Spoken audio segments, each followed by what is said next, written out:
تاریخ کو جو تاریخ میں واقعات ہوئے ہیں اس کا تذکرہ کریں گے مختصر طور پر، اور مقررہ وقت میں انشاءاللہ ہم نماز کی طرف چلے جائیں گے اور نماز کے لیے کھڑے ہو جائیں گے. همچنین که دوستان مستحضر هستند که ما در خطبه دوم مناسبت تاریخ را بازگو میکنیم و عبرتایی به دست آورده اون را برای دوستان ارائه مینماییم و وقت خیلی مختصر است، با تنگی وقت مواجه شدیم. سعی میکنیم که مختصر خدمت دوستان بشیم که یک عده‌ای از سر کار میان و به سر کار میخوان برگردن و سعی میکنیم که اونا در عبادتشون را هم به جا بیارن و کارشون هم برسن تا دین و دنیا هر دو را ما داشته باشیم. صلوات داشته باشیم.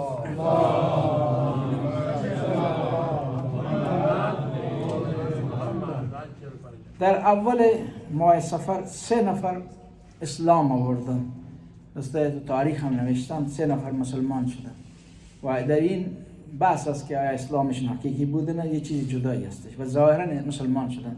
عمرو بن عاص، دوم خالد بن ولید، عثمان بن ابی طلحه، 3 نفر مسلمان شدن اول ماه صفر بعد از هجرت.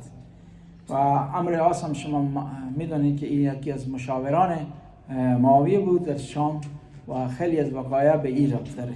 خالد بن ولید هم یکی از طرفداران خلفا بود و همین کسی بود که اراده نمود بود که امیرالمومنین را به شهادت برساند و این را مأمور ساخته بودند و این همین کسی بود که مالک بن نویره را به شهادت رساند و با اون زنش کار خلاف را انجام داد.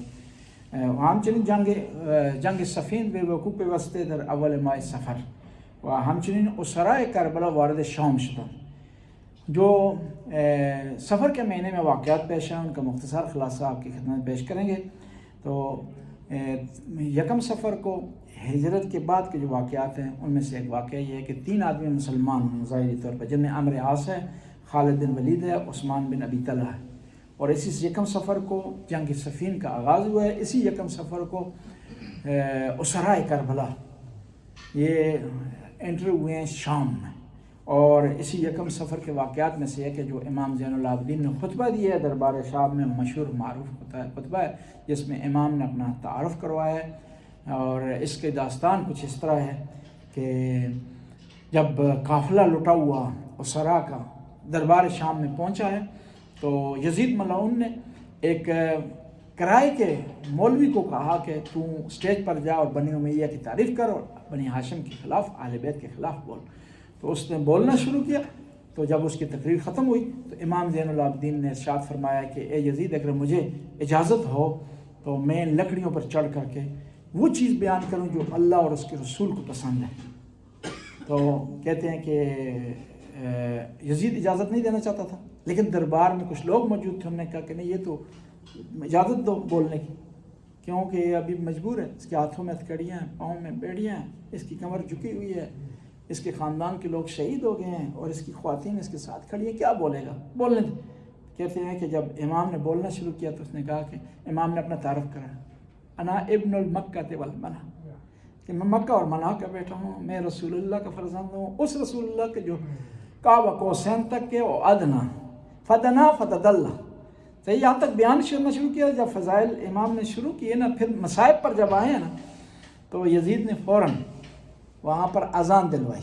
کہتے ہیں 7 اذانیں دی گئیں تاکہ امام کے خطبے کو روکا جا سکے. ابھی بھی دمشق میں 7 اذانیں دیتے ہیں اسی روش پر چلتے ہوئے.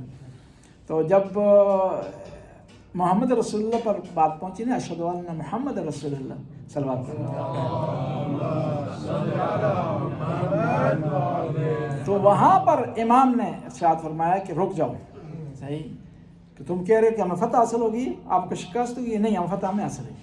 یہ جو محمد رسول اللہ کون ہے؟ میرے نانا یا آپ کے نانا؟ سب لاجواب ہو گئے. کہا کہ میرے نانا، اس کا مطلب ہے میرے نانا کا نام ابھی بھی لیا جا رہا ہے. ہم جیت گئے ہیں، ہم قائم و دائم ہیں. جو فنا ہوئے تم ہوئے کہ تمہارے افراد کا نام نماز میں نہیں لیا جا رہا. یکی از داستانایی که در اول ماه سفر رخ داده اون بوده ورود اسرای اهل بیت به شام و دربار یزید که در این همین تاریخ یک خطبه معروفی است که امام سجاد ایراد نمودن این خطبه را.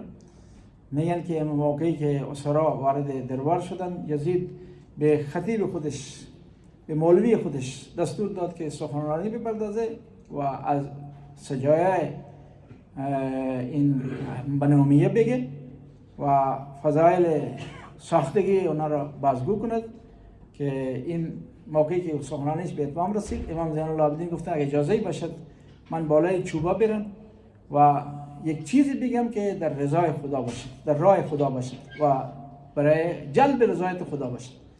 امام خطبه را یاد نمودن، از فضایل اهل بیت گفتن، به مصائب و مصیبت اهل بیت که رسیدن اینا به خاطر اینکه جلوی سخنرانی امام زین العابدین را بگیرن گفتن به مؤذن که اذان گفته بشه و یک نه دو نه 7 نفر اذان را گفتن و در اون موقعی که بیان خلل ایجاد کردن در سخنرانی امام زین العابدین.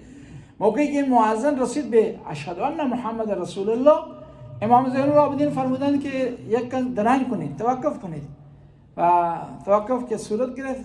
امام زین سوال کرد امام زین العابدین علیه السلام که این محمد رسول الله کیست؟ آیا جدم است یا جد شماست؟ همه ناچار مجبور شدن که بگن که جد شماست. امام فرمود که ما پیروز شدیم، چون هنوزم این اسم جدم قائم و دائم استش و بازگو میشه و شما مجبوری که اسم جدم بیارید. بسم الله الرحمن